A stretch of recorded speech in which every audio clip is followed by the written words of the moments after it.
Alors, dans le cours précédent, je vous ai parlé de relativité du mouvement en fonction du référentiel.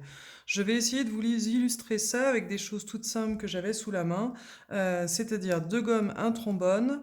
Donc j'ai une gomme qui s'appelle la gomme B, j'ai une gomme qui s'appelle la gomme A, et puis un petit trombone.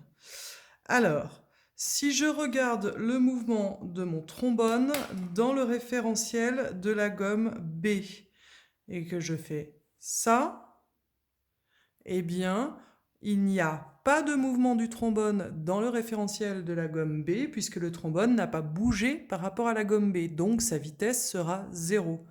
Par contre, si cette fois je regarde le mouvement du trombone dans le référentiel de la gomme A, eh bien, vous voyez que à l'issue du mouvement, le trombone s'est déplacé d'une certaine distance par rapport à la gomme A.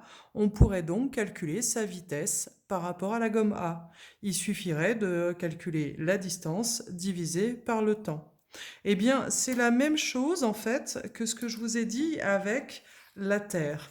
Si vous êtes assis sur votre chaise, a priori, vous ne bougez pas. Si vous ne bougez pas en étant assis sur votre chaise, dans le référentiel terrestre, c'est-à-dire par rapport à la Terre, par rapport au sol, votre vitesse est nulle puisque vous êtes assis sur une chaise. Mais si je change de référentiel et que je me place en référentiel géocentrique, c'est-à-dire un référentiel centré au centre de la Terre et avec trois axes dirigés vers des étoiles fixes, eh bien là c'est un petit peu différent. Alors, regardez. Le rayon de la Terre, je vous l'ai mis ici, 6370 km environ. Si je dois calculer la circonférence de la Terre, c'est-à-dire un tour de la Terre, la formule de la circonférence, 2 fois pi fois r, mon rayon c'est ça, donc je trouve à peu près 40 000 km. Donc si je fais le tour de la Terre, je fais à peu près 40 000 km. Qu'est-ce qui se passe en fait si on est assis sur notre chaise? Eh bien, on est assis sur notre chaise, sauf que la Terre, elle tourne sur elle-même. C'est-à-dire qu'elle fait un tour sur elle-même en 24 heures. Donc, si vous restez assis sur votre chaise, vous faites un tour de la Terre en 24 heures.